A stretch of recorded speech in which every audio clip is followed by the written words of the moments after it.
Hello and welcome to today's episode of the Wolf Digest. I'm your host, Amaros Dannon. And I'm the co-host, Terkanil. Today we have a random mix of things, really. We got a few things, talking points about government weirdness. We're not going to do this often, but it came up. We have some new information about the Radeon 7 that looks like it might be interesting. A whole bunch of Samsung news, and then some RAM talk. Sure. Sounds like a good mix, don't you think? Of course. It's phone season, right? Yes, that's what I keep hearing. I mean, we didn't hear a whole lot at CES, so Well, it had to come eventually. That's what Mobile World Conference is for. Come on. But let's start on the government weirdness and dumb. So, this government shutdown thing. Apparently, the IT folk didn't think about it beforehand, and well, if you start paying attention, a number of government websites have gone offline because their certificates have expired. Oh my goodness. So things like, as we have things like, NIST that, are gone. I've checked a couple other NASA websites. They're gone. Yeah, about 80 TLS certs have expired on .gov websites. Now, that was as of just a few days ago. Yeah. I mean, somebody may have gotten onto it and refreshed these. Maybe they're doing it as a slight, I don't know, walkout kind of protest. I don't know. But hard to say, but I know I was looking at some of these, and the article we have here, this one's actually coming from the Register, and so it's mentioning going back to like middle of December forward. So I have to wonder, maybe if perhaps someone was thinking about that, going, they're going to play this, I'm going to see what happens. So I'm pretty sure there's someone sitting in the background with popcorn. Well, honestly, I mean, there's a trend moving from these annual or semi-annual certificate renewals to something that's more frequent, 30 days, maybe even less, because if you get hacked and your private key gets stolen, then it's going to be able to be used until you replace your certs. Well, if you have a automated method of just replenishing all your certs on a drop of a hat, you can get new certs and invalidate that certificate almost immediately. And that's kind of the push behind a site called Let's Encrypt. And they've been pushing for free, automated, and open certificates. And you can set up your certs to automatically submit a renewal, get the cert, and insert it into your environment. And they actually prefer that you do it scripted, and they make it a little bit more of a nuisance since they only offer short-term certs, thus forcing you to have to renew it on a frequent monthly basis or even quicker. Yeah, but I know a lot of IT folk that don't want to deal with that. Well, they're not script kiddies. They don't really have the means necessary to automate that, especially SMBs and those kind of things. And so there's always going to be a space for GoDaddy or the like to get these certs that last a year.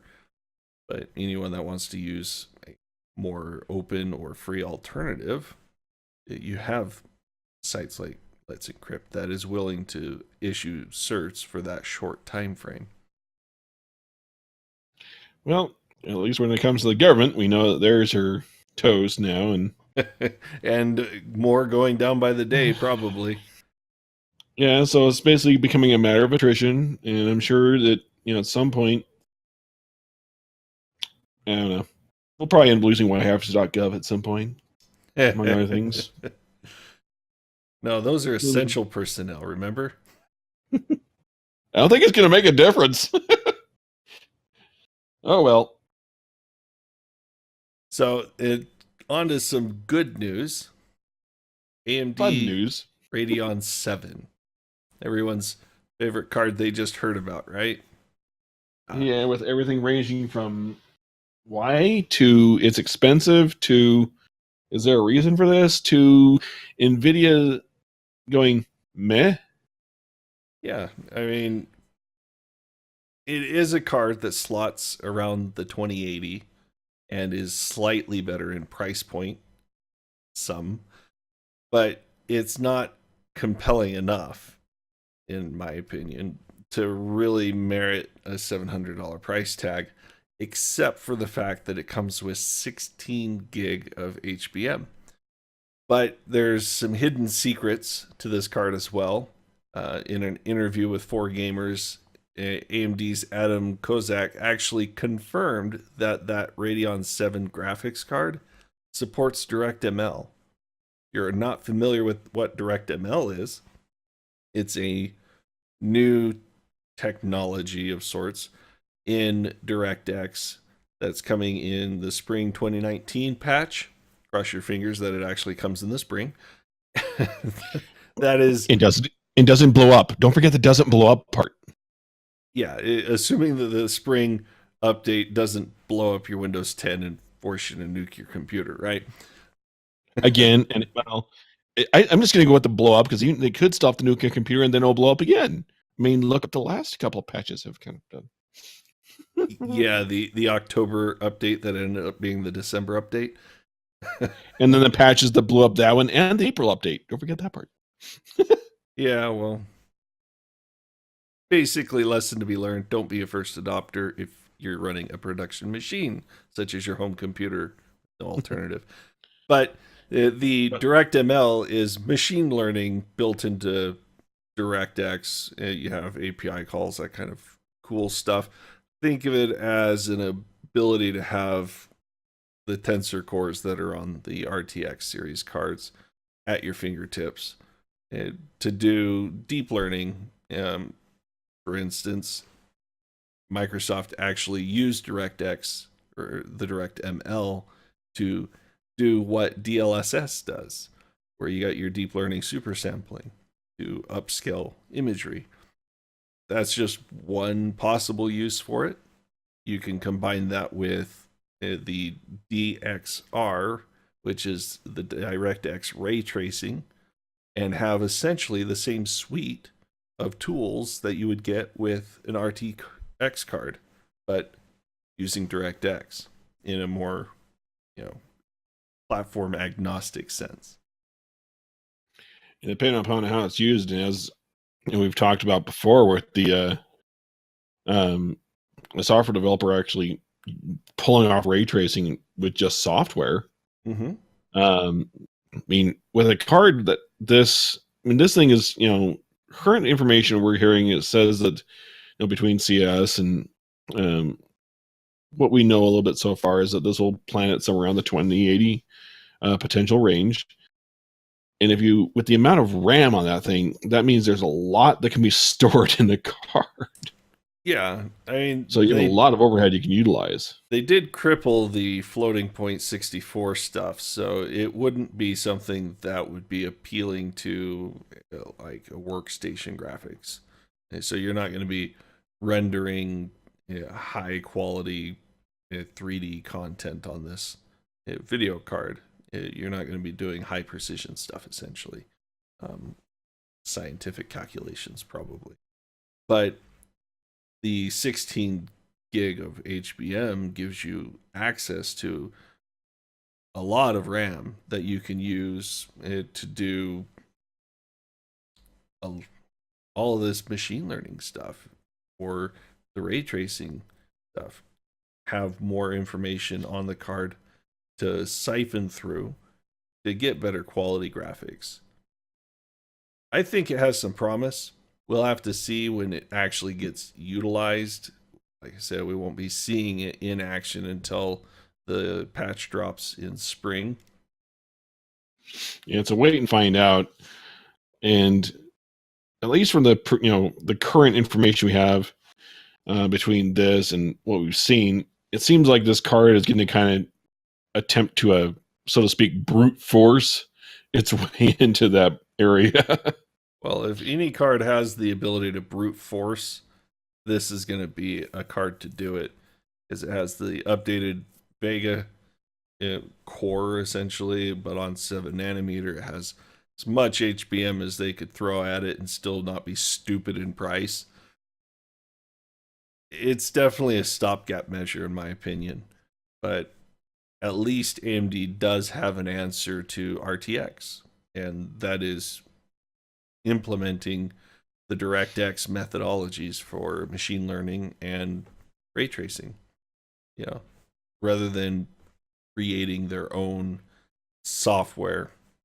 You remember how Mantle came to be, right?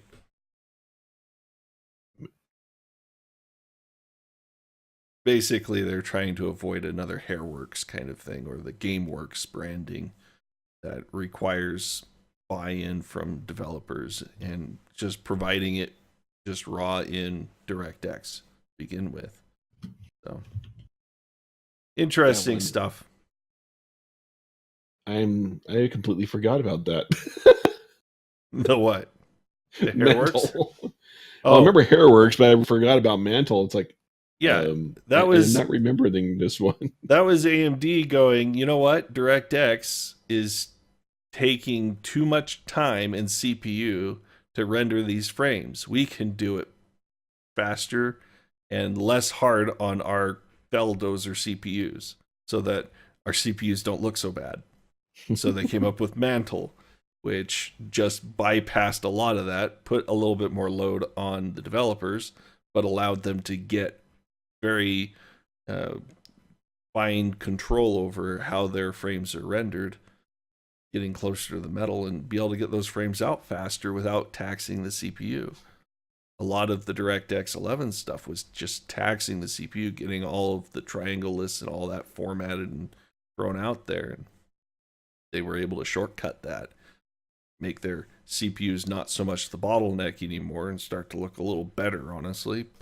But I think this line I just found kind of sums it up. Sure. Mantle supports the GPUs present in the PlayStation 4 and in the Xbox One. Sure. DirectX 12 was actually built on Mantle. They open sourced Mantle, and that was largely incorporated into Vulkan and DirectX 12. So a lot of what we have in today's libraries are a direct result of Mantle. So you got to give AMD kudos for that. It's always a starting place. Yeah. So it's only going to be a few weeks before we start seeing that card hit the world. So yeah, it launches early February. What, the 9th was it? 7th. 7th. So just a few weeks. Close. Yeah, just a few weeks from here. And then we'll see some real third-party performance benchmarks and see where it actually stands. So we'll bring it up again once that point hits and see what everybody touches on. Mm-hmm. But on to our next bit. This is one that we have a hard time really talking about, because this one goes so deep into the legalese that our brains kind of start to go, help! Yeah, we definitely don't want to lose you guys in the weeds of all of the legal strata that this portends, but go ahead and try. I'm going to attempt to at least, give a brief idea of what this is about. So, very recently, the U.S. Patent and Trademark Office proposed some new rules to, so to speak, make it easier to patent software.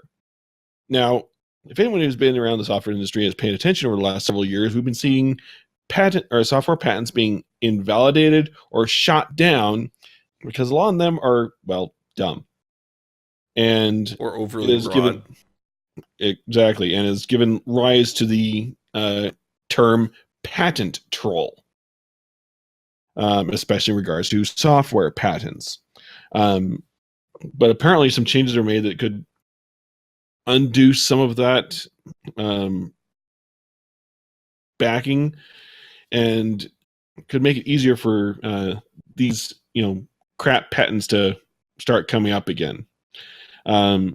I tried to make, heads and tails to figure out some way to summarize what this long article says and what it's all doing, and my brain started to melt.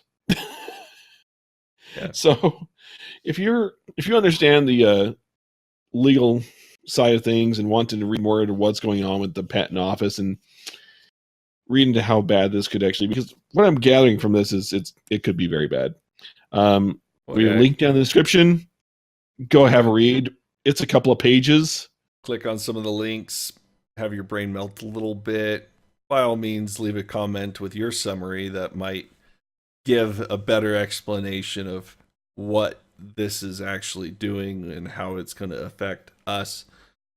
Pretty much what this is going to do, though, is cause some unnecessary lawsuits because somebody thought that their version of the will is the true version of the will. That's but in software sense. Yeah, it's just a lot of really what's when this could cause is just a lot of undoing of the quoted progress that have been made, because a lot of software patents are so overly broad that putting an image on a web page could cause you to get sued, is how some of them have come out. Yeah, imagine if the process of doing an AJAX request was patented by a company, and every time AJAX request was used, you had to pay a royalty. Imagine how stymied the internet would be if that was a real thing. The problem with something like that is it also means that some bumpkin just making something on his own little webpage to test it out and try it because he's learning could potentially cause him to be a target of a lawsuit. Yeah. That's the real downside there. But let's put that aside, because let's move on to brighter, shinier things. Like I said, I don't even know where to really go with that because I don't understand half that. Unfortunately, It's just I know just enough to say it's bad. Yeah, fortunately, it was just proposed new rules. We'll see if it actually goes anywhere. Maybe they'll be in shutdown mode as well, and it actually won't happen. We'll find out. But on to something a bit more entertaining, and the first of our Samsung news. Yeah, one of many, right?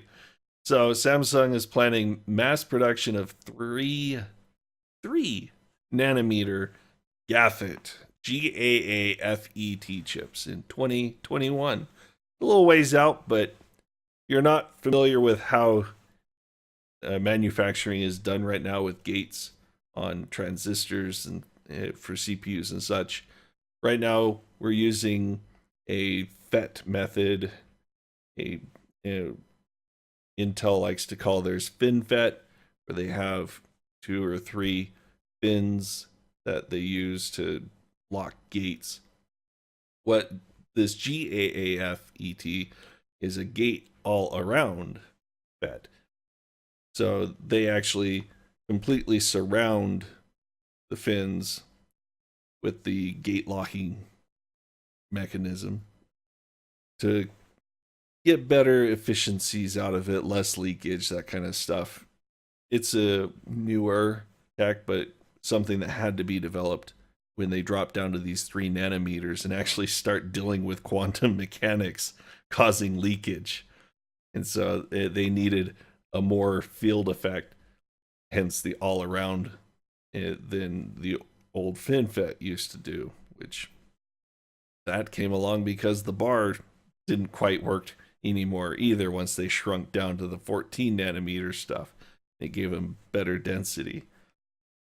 But they are on track. They are doing well, and we should have mass production before 2022. That'll be an interesting and exciting time as well. Probably very similar to our current transition down to 7 nanometer and the soon to be 7 nanometer plus, which uses EUV, is the extreme ultraviolet masking to be able to get finer detail on the 7 nanometer scale. And it's also been said that Samsung will be using a 4 nanometer GAAFET process as early as next year. Yeah, 2020. So they're slowly working down to that scale. So we're going to see how that ends up playing out over the next couple of years as they go down into the tiny upon tiny and into a different process. And I'm not sure where they're going to go once they get down to the 3 nanometer and 2 nanometer range, because they're running up against the width of an atom of silicon. they're getting very close, and it would be very easy for a channel, an electron in a channel, to just jump onto the other side of that atom. And that's what we're dealing with here. These sizes are so small that they might have to start coming up with more revolutionary methods of pushing electrons around in silicon or other substrate. Problem when you hit down the scale, so it starts working into the atomic scale, and it starts getting insane. Is spooky action at a distance. That's what it starts doing. What's happening? Stuff. Yep. It's magic. So more Samsung news. So, if you haven't been really paying attention, there have been, over the last couple of months, several months, rumors Several months of the Galaxy S10 have been leaking out. And it's ranged from it will be to potential specifications, and it's slowly getting more and more. But right now we have heard that on February 20th, there will be a event called Unpacked, which will be held in San Francisco. And this is going to be focusing on the Galaxy 10 family. Now, if you notice, the logo I have on the screen looks oddly like two edge screens stacked on top of one another or next to each other. There's a reason for that. One, we know there's, based on, or at least what we're hearing from these leaks, is that there's going to be multiple devices. Mm-hmm. But two, at CES, they were showing off, there's been a couple of foldable devices being shown off. Yep. And the current information is that Samsung is going to have a Galaxy Fold. Yep. Which means it's a folding phone. Folding phablet, maybe? Pretty much. Well, as the apparent tagline will be, the future unfolds. It will be obviously the future of a phablet, so it's not so huge when you have an iPad strapped to your waist, or the equivalent of. But yeah. The future. Yeah. They're talking 6,200 milliamp hour battery, 7.3 inch screen when completely unfolded, and costing about $1,800, if not upwards to $2,500. Whew. That's gonna be a pretty penny for sure. But you want one. I mean, it's only the cost of a high-end gaming laptop or a Surface, mid-range Surface. No, that's a high-range Surface. Unless they up the price again. If you want to deck out a Surface, you can end up in the $2,500 range pretty quick. So we don't know a whole lot about. I don't think we've heard a whole lot about the potential specs on that particular unit yet, though, have we? No, there are a few leaks out there, and we'll get to them. But we're talking so far mostly battery leaks and screen sizes. S10 Plus looking at about 5,000 milliamp hour battery, 6.44 inch display on the S10 Plus, 3,100 milliamp hour battery on the S10. No, that's the E. That's the cheap version. S10. I don't see that they have anything in here directly talking about the S10. Most of it's just talking the E, 5.8 inch diagonal. But we can move on to some of the leaks, which will shed some further light. We have So there's a few things that we've seen here, and same source on all this, just to keep it all one place. same But there's been formatting. same formatting. So we know a little bit about the cameras that are purportedly going to be on the S10 units. One of the rumors said that there was going to be a new kind of sensor called time of flight, which was meant to help tell the camera how far things in the field of vision are from the camera, which would be used in usually like AR. virtual reality and augmented reality. And now that rumor has been pulled and said, no, it's not going to happen. So we're just going to have cameras. A lot of But cameras. A lot of cameras. We're talking like, what, 2 front, 4 back for the mid-range? That's where it's saying so far. And some of the information they're saying on these lenses is we're going to have like an S10 Plus will have a telephoto lens, sitting angle. at a wide angle, autofocus, OIS, 13 megapixel, 45 degree angle. There's a normal at 78 degrees, ultra wide at 123 degrees. And so that's the kind of things we're going to see on these things. So if you like taking pictures with your phone, I guess it works. Yeah. I mean, it'll definitely give you a little bit more flexibility. I mean, it's not as good, in my opinion, as some of the more exotic Windows mobiles that they had back in the day. You know, like the, what was it, the Lumina, the one that had the 44 megapixel sensor on the back. Yeah, that thing was crazy. I actually knew someone that had one, and they showed me the pictures, and it was a pretty crazy camera. It did very well. You could zoom in for miles, pretty much literally too, if you took a distance photo of like buildings or something. See everything. It's so pretty. Yeah. I mean, it's pretty much same, just a lot more versatility. You got your ultra wides, you got your telephoto, and you don't have to sacrifice your image quality to zoom in. That'll be nice. It's on the S10 Plus only, according to the leaks, so bear in mind. We do have some pricing leaks in regards to this. We're talking the S10X, or whatever they will be branding it, will cost $1,400 in South Korea. This is the 5G supermodel kind of phone. We're talking terabyte of internal storage, quad rear camera, and all that. We probably won't be seeing this stateside since it's South Korean 5G model, basically.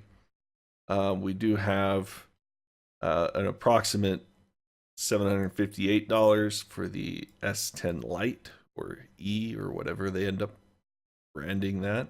The small one.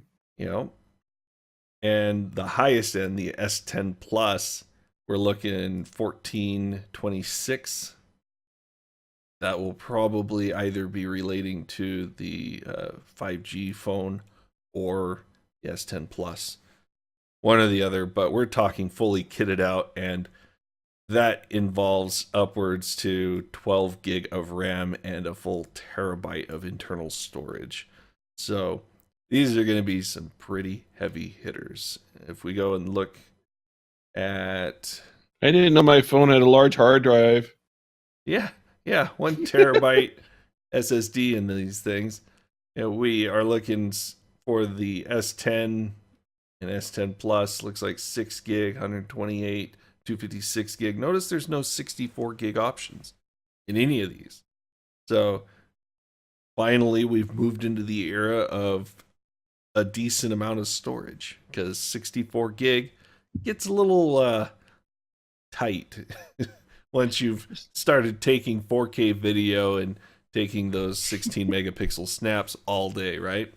Yeah, which is there are some people that use their phone as actual recording and photos and take a lot. So you burn through that real fast. Even if you're using an SD or an SD card, you can burn through that pretty quick. let me ask you this. When was the last time you actually owned a separate digital camera that wasn't your phone? Digital camera? Well, we can go back to film if you want to go that far back. I have to because I never owned a digital camera. Exactly. And you're probably in the boat with a large proportion of people. I mean, I have a DSLR, but I take photos. I have special requirements that have a need for a DSLR. And it's a digital, it's not a film one. Well, I've used it, so I should know. Exactly. And then I have actually a camcorder as well. And that's Also used it. Yeah. And I have a lot of videos on my YouTube channel to show you what I do with those. But Coming soon. oh yeah, wait for April. But the S10 Plus, we have a slight ability to upgrade that to an 8 gig of RAM with a 512 gig storage, and that's an extra bonus over what the S10 has.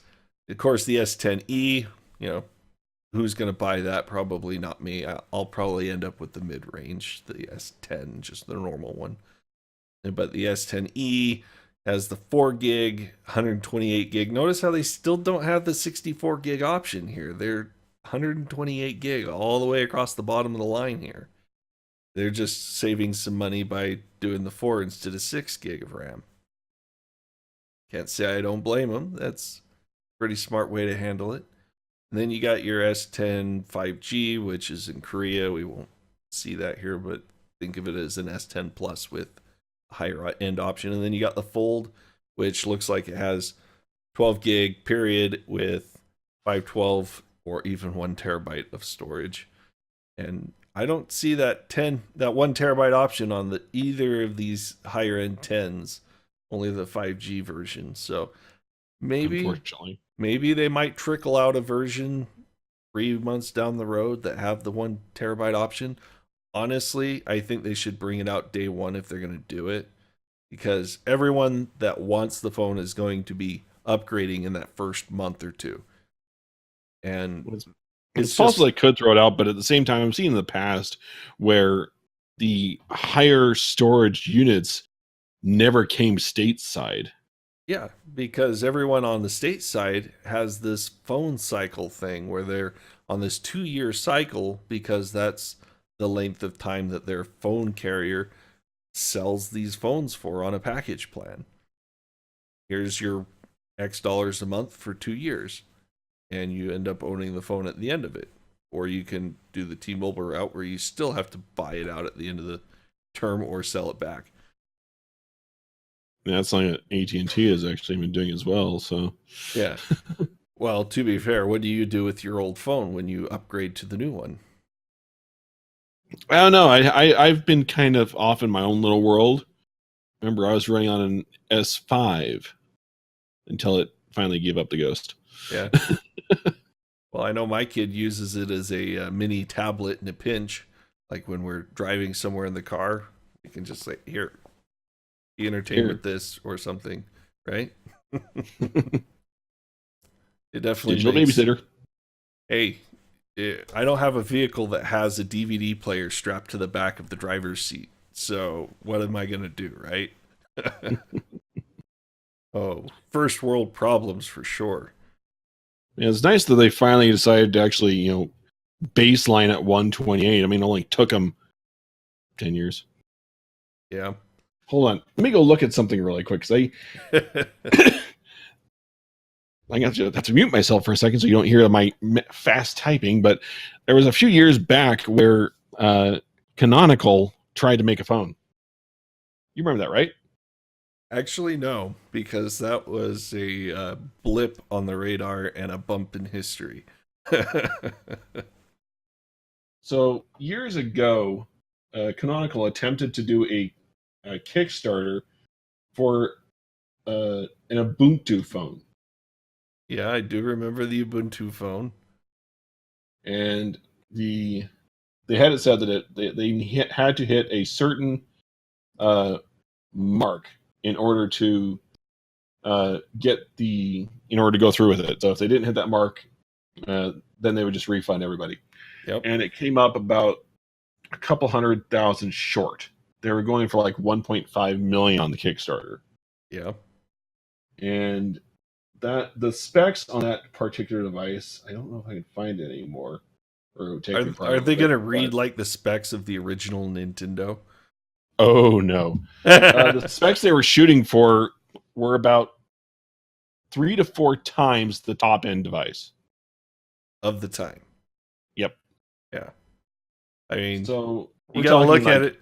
4 8 gigs of RAM, something like that. We're looking for at that point in time 64 internal, where the average was, Well, 64 maybe 16. was top end of like the S6 onward.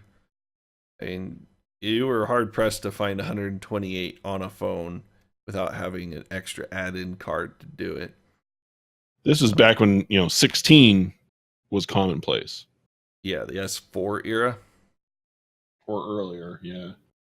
I remember So when several years ago, 8 gig was a thing, and you could actually fit Android on it.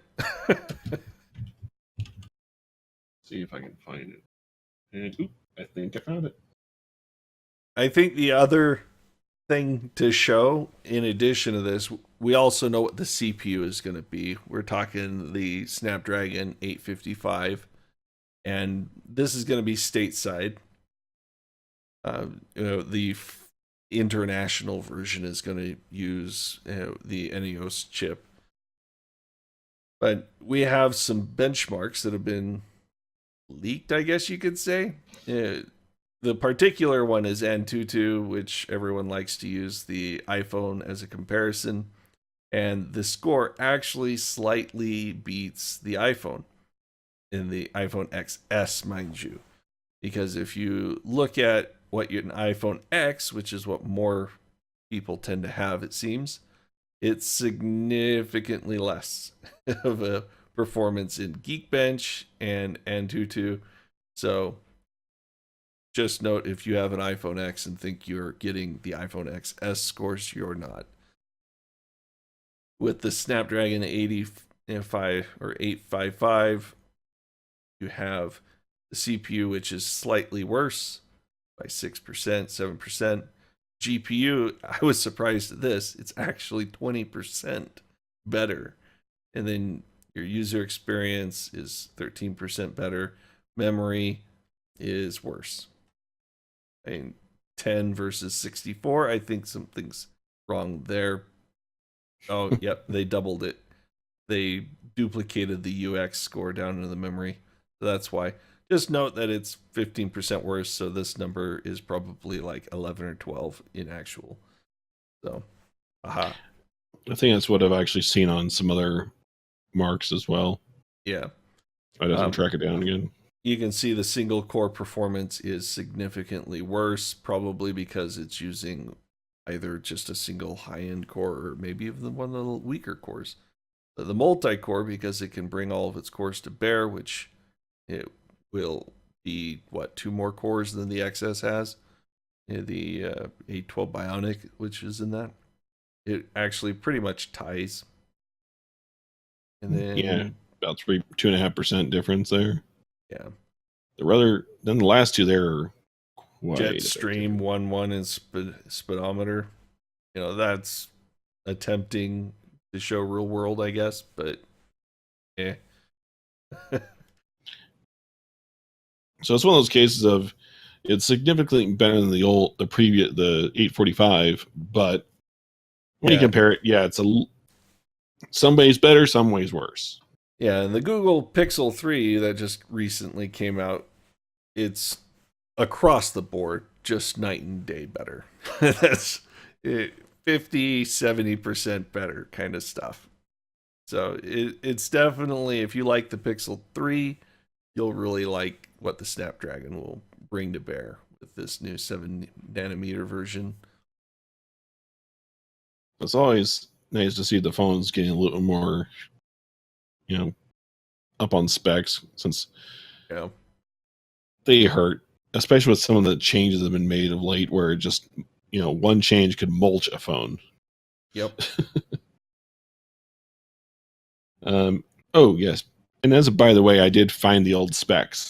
Oh yeah. So that was from the S4 Apple iPhone 5 era. Yep.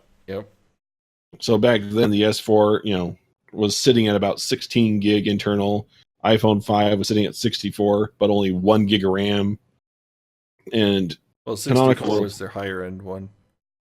Yeah, but the Ubuntu Edge is what the device would have been called. Mm-hmm. And Canonical was shooting for 4 gig of RAM with 128 internal storage. Wow. And it would have been a 720 by 1280 resolution. Mm-hmm. It would dual boot Android and Ubuntu Mobile. Yeah. So that was the planned device.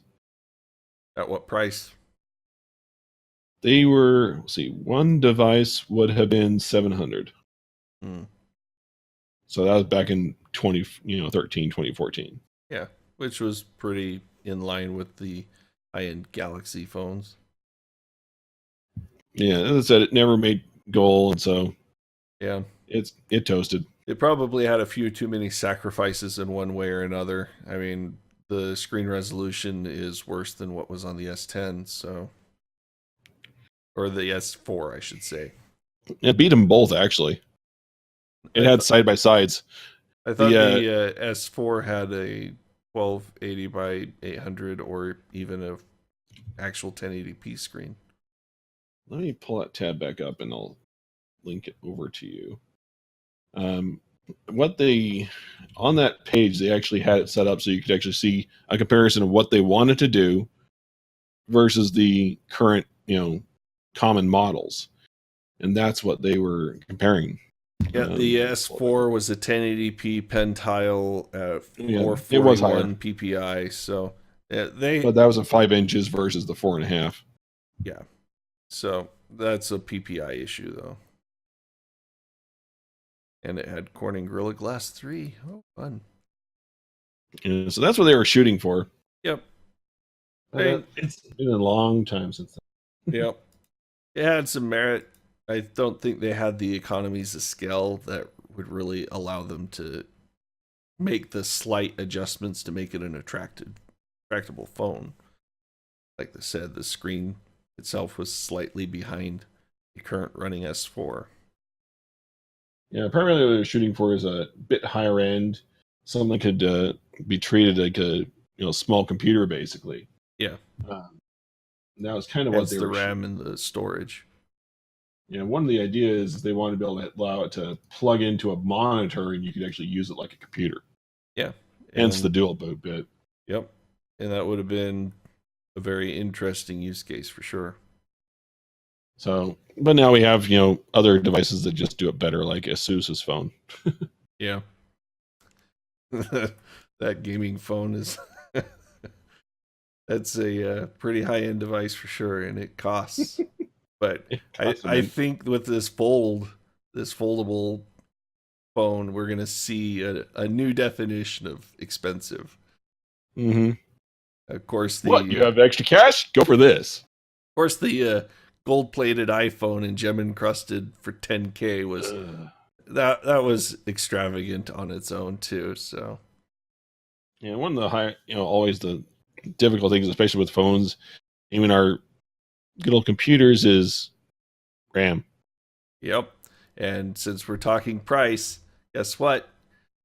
Prices could drop up to 20%. It's forecasted based on some research, but they're expecting a near 20% drop in this quarter. So if you plan on buying RAM today, tomorrow, next week, maybe hold off until March, unless if you absolutely positively need it today. Now, what happens after March? It might go back up. It might go down some more. Who knows? It's still up in the air. But expect them to drop at least this quarter due to world events, I guess you could say. I wouldn't mind having my RAM drop back under 300. Yeah, that would be nice. Heck, the memory kit that I put in my computer when I built it when Ryzen 1 came out is still more expensive today than when I bought it back then.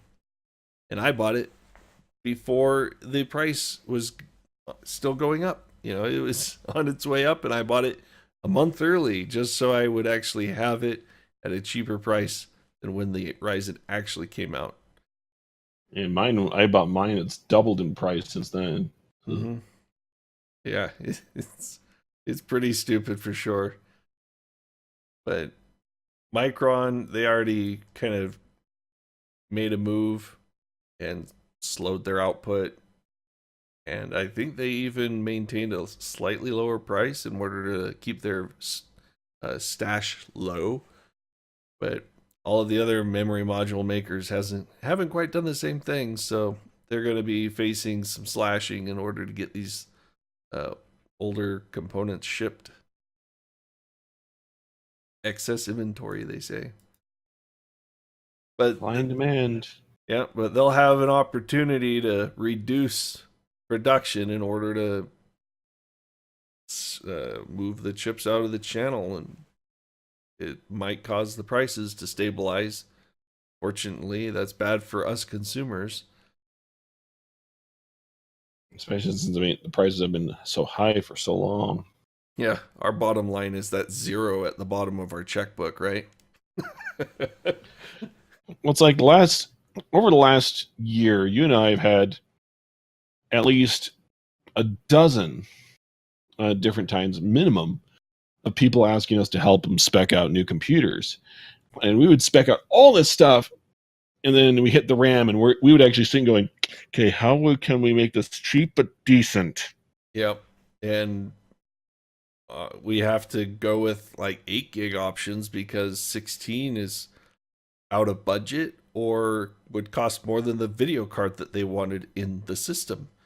It's like, long gone is the day where you sit there and go, the video card I need to play 1080p at 60 frames, so I need to make the most expensive component the video card. But that's what, $300, which is a 16 gig mem kit running decent clocks. I'm talking 3866 kind of range.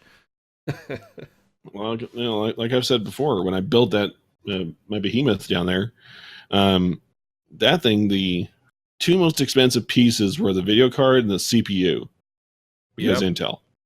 Yep. And then the RAM was just RAM here, 32 gig.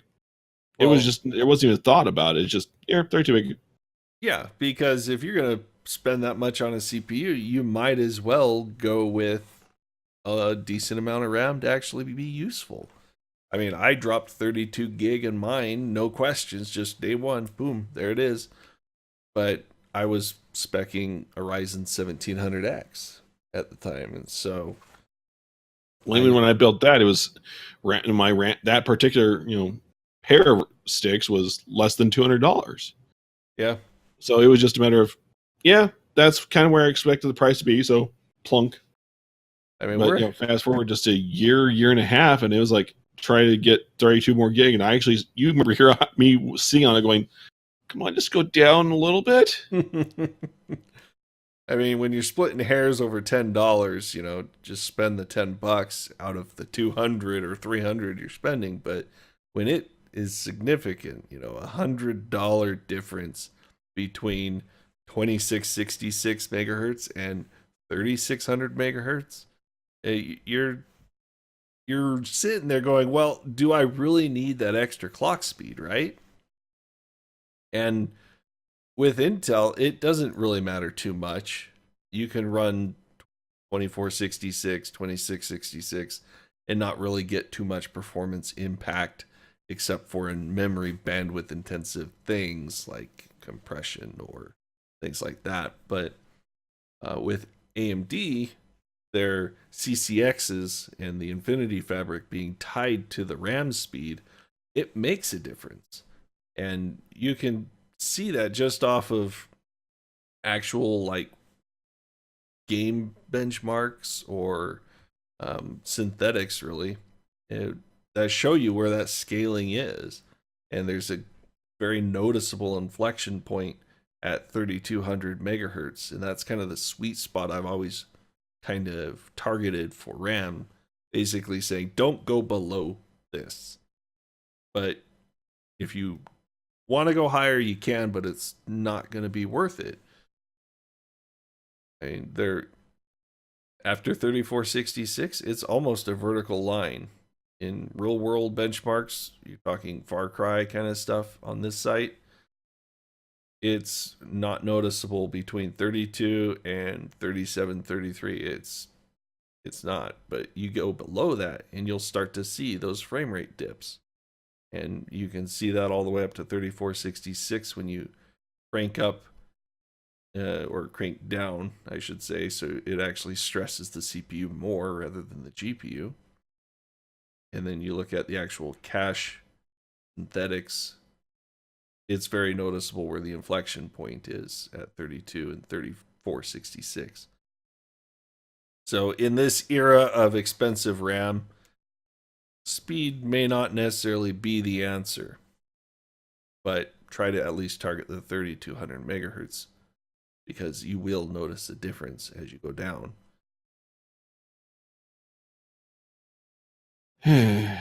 Well, check on that in a couple months and see how it actually turns out.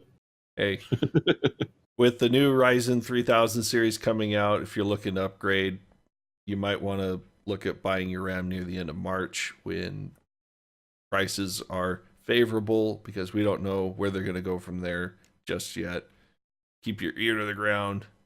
Keep your eye on the news. I'm sure we'll have more predictions for better or for worse as the year moves on. But count your blessings, I guess. Get some RAM while it's cheap at the end of first quarter. Yeah, hopefully things will play out in that RAM will go down enough that it will actually be worthwhile again, and then we'll get the new Ryzen chips out, and hopefully they'll be in the expected hopefully price range that we've become used to with the Ryzen. Hey, if they're dropping replacements for the price ranges as well, but with an extra 4 cores, hey, I'm fine with that. That's a good spot. I think the current pricing lineup is actually quite favorable.